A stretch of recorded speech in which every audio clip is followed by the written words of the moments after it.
Pope Leo XIII, born Vincenzo Gioacchino Raffaele Luigi Pecchi to an Italian comital family, reigned from the 20th of February 1878 to his death in 1903. He was the oldest pope, and had the third longest pontificate, behind that of Pius IX and John Paul II. He is the most recent pontiff to date to take the pontifical name of Leo, upon being elected to the pontificate.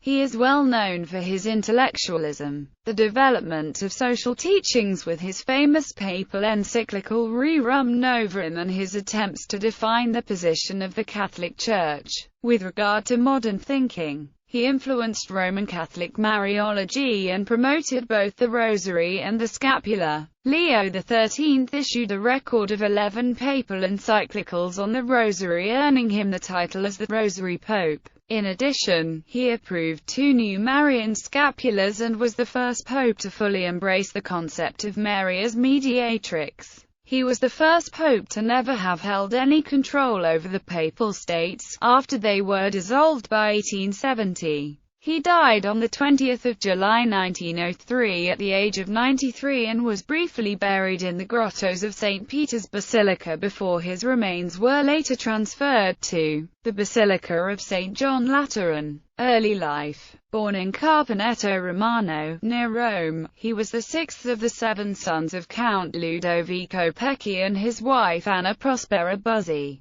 His brothers included Giuseppe and Giovanni Battista Pecchi. Until 1818 he lived at home with his family, in which religion counted as the highest grace on earth, as through her, salvation can be earned for all eternity. Together with his brother Giuseppe, he studied in the Jesuit college in Viterbo, where he stayed until 1824. He enjoyed the Latin language and was known to write his own Latin poems at the age of 11. In 1824 he and his older brother Giuseppe were called to Rome where their mother was dying. Count Pecchi wanted his children near him after the loss of his wife, and so they stayed with him in Rome, attending the Jesuit Collegium Romanum. In 1828, Giuseppe entered the Jesuit order, while Vincenzo decided in favor of secular clergy. He studied at the Accademia dei Nobili, mainly diplomacy and law. In 1834 he gave a student presentation, attended by several cardinals, on papal judgments. For his presentation he received awards for academic excellence, and gained the attention of Vatican officials.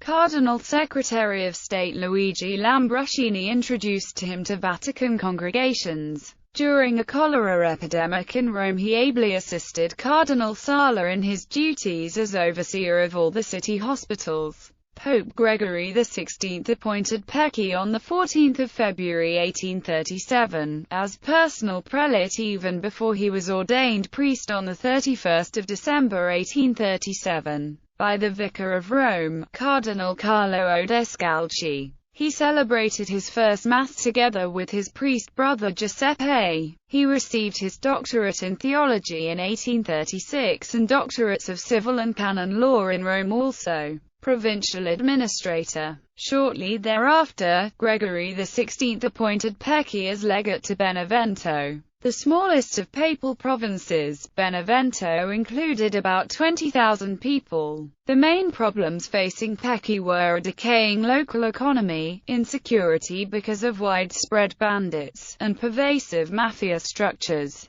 who often were allied with aristocratic families. Pecchi arrested the most powerful aristocrat in Benevento, and his troops captured others, who were either killed or imprisoned by him. With the public order restored, he turned to the economy and a reform of the tax system to stimulate trade with neighboring provinces. Monsignor Pecchi was first destined for Spoleto, a province with 100,000, but on 17 July 1841, he was sent to Perugia with 200,000 inhabitants. His immediate concern was to prepare the province for a papal visitation in the same year. Pope Gregory XVI visited hospitals and educational institutions for several days, asking for advice and listing questions. The fight against corruption continued in Perugia, where Pecchi himself investigated several incidents. When it was claimed that a bakery was selling bread below the prescribed pound weight, he personally went there, had all bread weighed,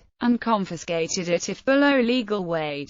The confiscated bread was distributed to the poor. Nuncio to Belgium. In 1843, Pecky, only 33 years old, was appointed Apostolic Nuncio to Belgium, a position which guaranteed the cardinal's hat after completion of the tour. On 27 April 1843, Pope Gregory XVI appointed Pecky Archbishop of Damietta and asked his Cardinal Secretary of State Lambruscini to consecrate him. Pecky developed excellent relations with the royal family and used the location to visit neighboring Germany, where he was particularly interested in the resumed construction of the Cologne Cathedral. Upon his initiative, a Belgian college in Rome was opened in 1844, where 102 years later, in 1946, Pope John Paul II would begin his Roman studies. He spent several weeks in England with Bishop Nicholas Wiseman, carefully reviewing the condition of the Catholic Church in that country.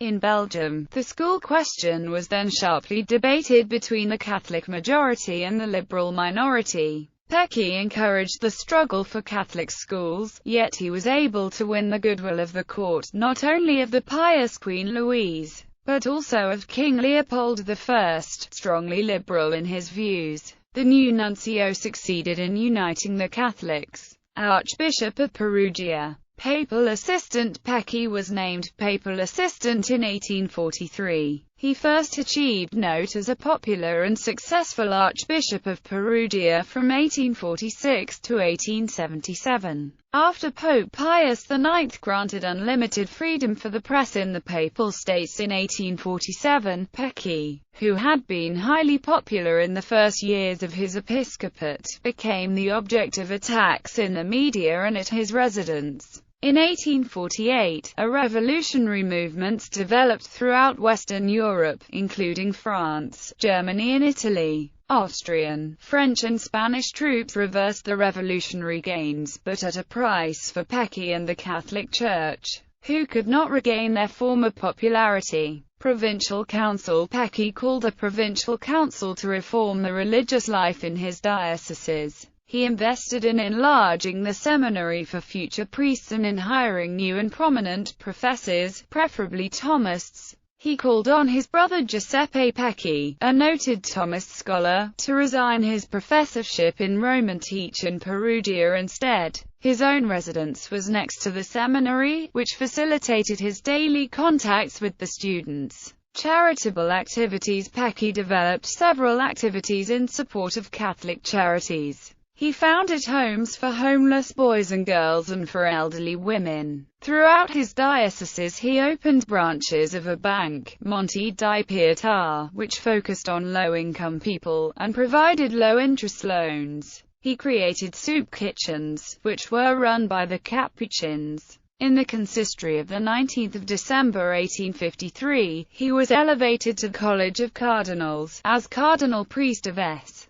Crisogano. In light of continuing earthquakes and floods, he donated all resources for festivities to the victims. Much of the public attention turned on the conflict between the Papal States and Italian nationalism, aiming at these states' annihilation so as to achieve the unification of Italy. Defense of the papacy. Pecky defended the papacy and its claims. When Italian authorities expropriated convents and monasteries of Catholic orders, turning them into administration or military buildings, Cardinal Pecky protested but acted moderately. When the Italian state took over Catholic schools, Pecky, fearing for his theological seminary, simply added all secular topics from other schools and opened the seminary to non-theologians. The new government, in addition to the expropriations, levied taxes on the church and issued legislation according to which all episcopal or papal utterances were to be approved by the government before their publication. Organizing the First Vatican Council. Pope Pius IX announced an ecumenical council, which became known as the First Vatican Council, to take place in the Vatican on 8 December 1869.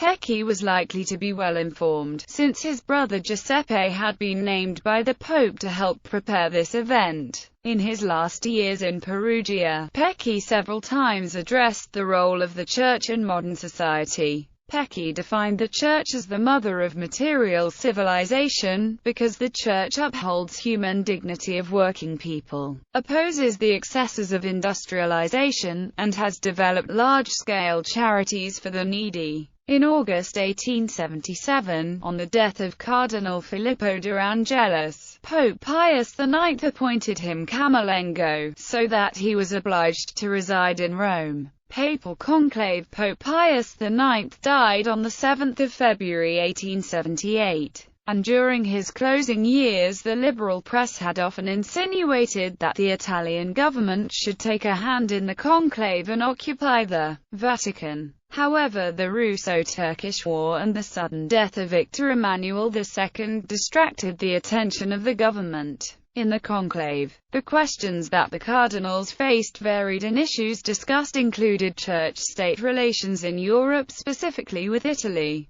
divisions in the Church, and the status of the First Vatican Council. It was also debated that the conclave be moved somewhere else, but it was Pecci that debated otherwise, and the conclave assembled in Rome on 18 February 1878. Cardinal Pecci was elected on the third ballot of the conclave, and he chose the name of Leo XIII. He was announced to the people, and later crowned on 3 March 1878.